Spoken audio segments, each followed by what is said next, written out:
बीत चुका था।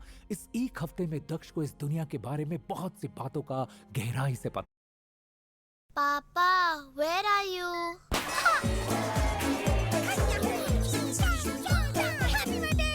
चला। दक्ष ने अब तक अपनी यादों को पूरी तरह से एकीकृत कर लिया था। इस दुनिया के दक्ष की यादों से पूरी तरह से जुड़ने के बाद दक्ष को पता चला कि वो कुनलून नामक एक ऐसे महाद्वीप में है जहां लोगों की जन्मजात प्रतिभा को योद्धा की मार्शल स्पिरिट कहा जाता है। ऐसा कहा जाता है कि एक योद्धा के भविष्य की सारी उपलब्धियां उसकी मार्शल स्पिरिट से जुड़ी होती हैं। मार्शल स्पिरिट कई प्रकार की हो सकती हैं, जैसे कि आग, पानी, बर्फ, तूफान, वायु, प्रकाश, अंधकार इत्यादि। इसके अतिरिक्त हथियार जैसी मार्शल स्पिरिट भी होती है, जैसे कि चाकू, तलवार, भाले, हलबर्ड इत्यादि।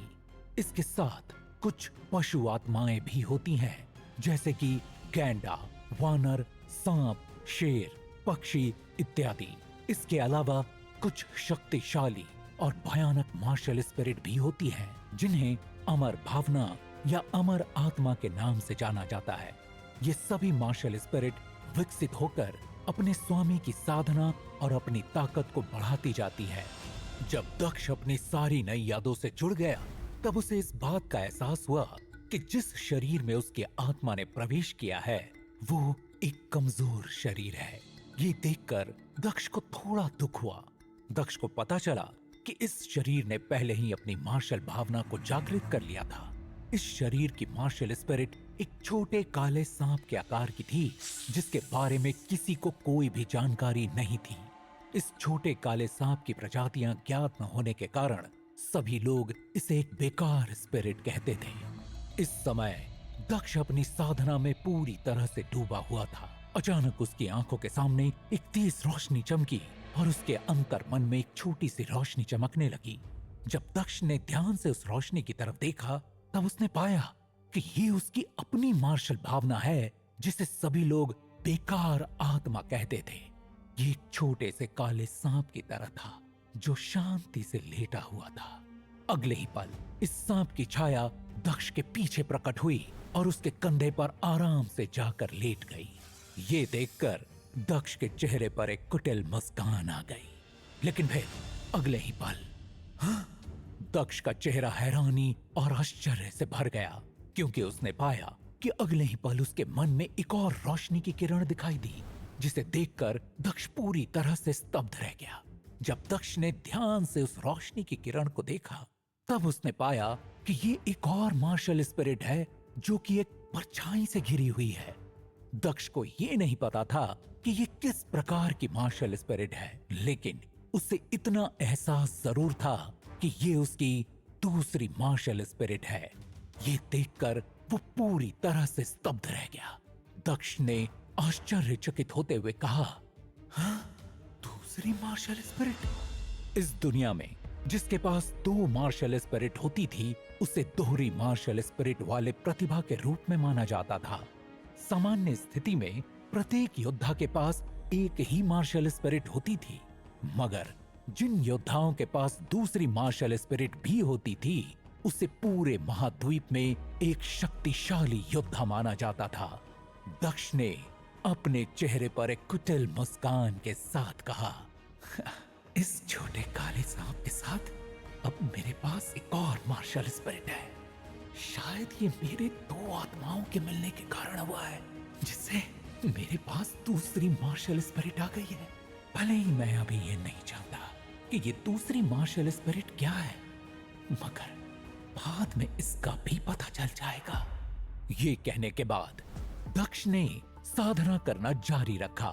दक्ष ने पाया कि उसके साधना की गति उसकी यादों की वजह से कई गुना तेज हो गई है। इसके बाद धीरे धीरे दुनिया की आध्यात्मिक ऊर्जा दक्ष के शरीर और उसकी मार्शल स्पिरिट को पोषित करने लगी, जिससे दक्ष के सभी अंग और हड्डियां मजबूत होती जा रही थीं। जल्द ही दक्ष को इस बात का एहसास हुआ कि उसकी छोटी सांप मार्शल भावना उसकी शारीरिक क्षमता को बढ़ाने में सहायक है। इस बात का एहसास होते ही दक्ष हैरान रह गया और फिर उसके चेहरे पर एक मुस्कान आ गई। इसके बाद दक्ष ने कहा, मेरी छोटी सांप वाली मार्शल स्पिरिट, चलो फिलहाल तुम्हें हम लिटिल ब्लैक स्पिरिट के नाम से पुकारेंगे। इसके बाद फिर लगभग 4 घंटे बाद दक्ष ने एक गहरी सांस छोड़ी, जिससे सफेद दुधिया धुंध उसकी नाक से बाहर निकली। इसके बाद दक्ष को एहसास हुआ कि उसका पूरा शरीर तरोताजा हो गया है। ये महसूस करते हुए दक्ष के चेहरे पर मुस्कान आ गई। इसके बाद दक्ष ने अपनी मुट्ठी को कसकर जकड़ लिया और अपनी ताकत को महसूस करने लगा। इसके बाद दक्ष ने कहा, तो ये है एक योद्धा की ताकत। बहुत खूब। ये कहने के बाद दक्ष अपनी जगह से उठ खड़ा हुआ और अपने साधना कक्ष से बाहर चला गया। बाहर एक अभ्यास स्थल था, जहां कई लकड़ी और पत्थरों के खंभे उसके अभ्यास के लिए रखे हुए थे। अभ्यास स्थान में पहुंचकर उन लकड़ियों के खंभों को देखते हुए दक्ष ने एक गहरी सांस ली और फिर उसने अपनी मुट्ठी जकड़ ली। इसके बाद अचानक उसने हवा में अपना मुक्का मारा, जिससे हवा में छेद हो गया और हवा में तरंगे बनने लगी। इसके बाद दक्ष का मुक्का सीधे एक पत्थर के खंभे से जा टकराया, जिससे वो पत्थर का खंभा टूटकर धूल में बदल गया। दक्ष ने चौंकते हुए कहा, इतनी शक्ति! इसके बाद दक्ष ने कहा, इस मुट्ठी की ताकत कम से कम 60 करोड़ हाथियों की ताकत के बराबर है। लगता है कि लिटिल ब्लैक स्पिरिट ने मेरे गति और समझने की क्षमता को कई गुना बढ़ा दिया है। दरअसल सभी लोग जिस कारण से दक्ष को एक बेकार और नालायक इंसान समझते थे, असल में वो उसकी समझने की कम क्षमता थी। इसी वजह से उसे एक साधारण सी मार्शल आर्ट तकनीक सीख पाने में मुश्किल होती थी। लेकिन अब मार्शल स्पिरिट जागने के साथ उसकी समझने की क्षमता में काफी वृद्धि हो गई थी और दक्ष की साधना गति में भी तेजी आ गई थी। दक्ष ने कहा, किसी व्यक्ति के शरीर की गुणवत्ता को बढ़ा देना, ऐसा लगता है कि मेरी लिटिल ब्लैक स्पिरिट कोई साधारण मार्शल स्पिरिट नहीं है। जब दक्ष ये सब सोच रहा था, तभी वहां पर एक आवाज आई, दक्ष! इस आवाज के साथ ही एक अधेड़ उम्र का आदमी अभ्यास स्थल पर आया। ये अधेड़ उम्र का आदमी इस जीवन में दक्ष के पिता और सेन परिवार के मुख्य आदित्य सेन थे। अभ्यास स्थल में आने के बाद आदित्य सेन ने दक्ष की तरफ देखते हुए कहा, दक्ष, क्या आप ठीक हैं? ये कहते हुए आदित्य सेन थोड़ा कांप रहे थे, क्योंकि कुछ समय पहले ही 4 पर्वतीय संप्रदाय से जब दक्ष वापस लाया गया था, उस समय उसकी हालत बहुत ही खराब थी। वो मृत्यु के कगार पर था, इसीलिए वो दक्ष के लिए बहुत ही चिंतित थे। आदित्य सेन की बात सुनकर दक्ष ने कहा, हाँ पिताजी, मैं ठीक हूँ। इस पर आदित्य सेन ने अपना सिर हिलाया और फिर उन्होंने गंभीरता से कहा, दक्ष, आपकी ये हालत किसने की थी? किसने आप पर हमला किया था? ये कहने के बाद अचानक से आदित्य सेन के शरीर से अनजाने में एक अलौकिक ठंड निकलने लगी, जिससे दक्ष को लगा कि उसका शरीर जमने वाला है। तब दक्ष ने अपने आप से कहा, दक्ष के पिताजी तो सच में आत्मा स्तर के एक मजबूत योद्धा है। सिर्फ अपनी ऊर्जा के एक वार से ही वो अपने से कम शक्ति वाले किसी भी व्यक्ति को मारने में सक्षम है। ये बात सोचते हुए दक्ष को आश्चर्य हुआ। तभी उसे दक्ष की यादों से पता चला कि इस दुनिया में प्रत्येक योद्धा की साधना के अलग अलग चरण होते हैं, जिनमें सबसे पहला मानव चरण होता है, जिसमें योद्धा स्वर्ग और पृथ्वी की ऊर्जा को अपने शरीर में अवशोषित करता है और अपने शरीर और आत्मा को मजबूत बनाता है। मानव चरण के बाद आत्मा चरण आता है, जिसमें सफलता हासिल करने का मतलब होता है कि कोई भी व्यक्ति सिर्फ अपने एक हाथ से एक व्यक्ति को मार सकता है। और आदित्य सेन भी आत्मा चरण के विश्व प्रसिद्ध योद्धाओं में से एक थे। आदित्य सेन ने दक्ष के घायल होने के बारे में कई बार पूछा था, लेकिन दक्ष ने कभी इसका उत्तर नहीं दिया। दक्ष ने अपने पिता की ओर देखते हुए कहा, पिताजी, कृपया इस मामले को मुझे ही संभालने दीजिए। दक्ष ने अपने पिता को यह कभी नहीं बताया था कि उसके तीसरे चाचा के बेटे ध्रुव सेन ने उसे घायल कर दिया था। सेन परिवार में उसके तीसरे चाचा और सबसे बड़े चाचा मिले हुए थे। वो दोनों हमेशा परिवार के मुखिया की कुर्सी पाने के लिए उसके पिता से लड़ते रहते थे। उनकी ताकत और उनका प्रभाव आदित्य सेन से कम नहीं था, मगर वो आदित्य सेन का कुछ नहीं बिगाड़ सकते थे। इसीलिए वो कुर्सी के मामले में इस बात को भी जोर देते थे कि ध्रुव सेन की प्रतिभा काफी अच्छी है और वो 4 पर्वतीय संप्रदाय के उत्कृष्ट छात्रों में से एक है, और दक्ष कितना कमजोर है। वो पारिवारिक प्रसंगों में हमेशा ध्रुव सेन का समर्थन करते थे। यही कारण था कि ध्रुव सेन ने दक्ष को गैर कानूनी तरीके से खत्म करने का साहस किया, और अब इस मामले को दक्ष खुद ही सुलझाना चाहता था। इधर अपने पुत्र की ऐसी बातें सुनकर आदित्य सेन आश्चर्यचकित रह गया। इसके बाद आदित्य सेन ने कहा, दक्ष, आप कल मेरे साथ परिवार की बैठक में चलिए। मैं देखना चाहता हूँ कि वो लोग मुझे मेरे पद से हटाने के लिए किस हद तक गिर सकते हैं। इस पर दक्ष ने भी हाँ में अपना सिर हिलाया। रात के समय सेन परिवार के महल के पास वाले जंगल में दक्ष जमीन पर पैर मोड़कर बैठा हुआ था।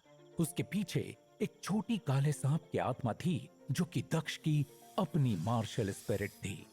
अपने प्रशिक्षण के दौरान दक्ष ने पाया कि जब वो अपनी लिटिल ब्लैक स्पिरिट का उपयोग करता था, तब उसके अभ्यास की गति 5 से 6 गुना अधिक धीमी हो जाती थी। अब जबकि भगवान ने उसे दूसरा मौका दिया था, इसलिए उसे अपना जीवन अच्छे से जीना था। इस महाद्वीप में सिर्फ ताकतवर लोगों का ही सम्मान किया जाता था, फिर चाहे वो ताकतवर लोग कुछ गलत ही क्यों न करें, लोग उनकी पूजा करते हैं। अभी तो दक्ष साधारण ऊर्जा के केवल 6वें स्तर पर था। इसी स्तर में उसकी ताकत 60 क्रूर हाथियों के ताकत के बराबर थी। अगर इस ताकत के साथ वो अपनी मार्शल आर्ट तकनीक हैवी वेव पंच का उपयोग करता है, तो उसकी ताकत 65 क्रूर हाथियों के ताकत के बराबर हो जाती थी। हालांकि दक्ष के लिए इतनी ताकत पर्याप्त नहीं थी। अगर वो साधारण ऊर्जा के 7वें स्तर पर पहुंच जाता, तो उस समय उसकी ताकत 70 क्रूर हाथियों के ताकत के समान हो जाती। 60 क्रूर हाथियों के ताकत के कारण नाजुक बांस का जंगल पूर्ण रूप से फट गया। इसके बाद दक्ष लगातार मुक्के मारते हुए चिल्लाया, हैवी वेव पंच तकनीक को 9 लहरों में विभाजित किया गया था। इसमें उठने वाली प्रत्येक लहर पहले की तुलना में अधिक मजबूत होती थी। अभी तक दक्ष ने हैवी वेव पंच तकनीक में 5 लहरों तक ही महारत हासिल की थी। हर एक पंच के साथ वो 5 लहरों की ताकत का उपयोग कर सकता था। जल्द ही धमाके की आवाज पूरे जंगल में गूंजने लगी और दक्ष की ताकत में तेजी से सुधार होने लगा। जल्द ही हैवी वेव पंच की ताकत 7वीं और फिर 8वीं लहर तक पहुंच गई। हैवी वेव पंच की 8 लहरों की शक्ति से पूरा बांस का जंगल धूल में बदल गया। बांस के जंगल को देखते हुए दक्ष ने गहरी सांस ली और फिर उसने कहा, 8 लहरों की ताकत काफी मजबूत है। हैवी वेव पंच तकनीक की समझ हासिल करने के बाद दक्ष ने जल्द ही 2 चरणों को पार करने में सफलता हासिल की थी और 8वीं लहर तक पहुंच गया था। एक बात समझना जरूरी है कि मार्शल आर्ट तकनीक में आगे के चरणों में जैसे जैसे आप बढ़ते हो, वैसे वैसे इस तकनीक को सीखना और भी अधिक कठिन हो जाता है। इस समय दक्ष ने कहा, 8वीं लहर, यानी अब मेरे पास 75 क्रूर हाथियों की ताकत होनी चाहिए। कठोर और कोमल तत्व दोनों को एक साथ मिलाने की तकनीक को समझते ही मेरी हैवी वेव पंच तकनीक भी पूरी हो जाएगी। ये कहते हुए दक्ष को अपने दिल में खुशी महसूस हुई। दक्ष के पास अब 75 क्रूर हाथियों की ताकत के बराबर ताकत थी। अतीत में दक्ष को सब लोग नीची दृष्टि से देखते थे। तब वो साधारण ऊर्जा के 5वें स्तर के किसी भी योद्धा के खिलाफ भी जीतने में सक्षम नहीं था। लेकिन अब सिर्फ 7 दिन पहले ही इस दुनिया में आए नए दक्ष ने अपने शरीर में सुधार किया था।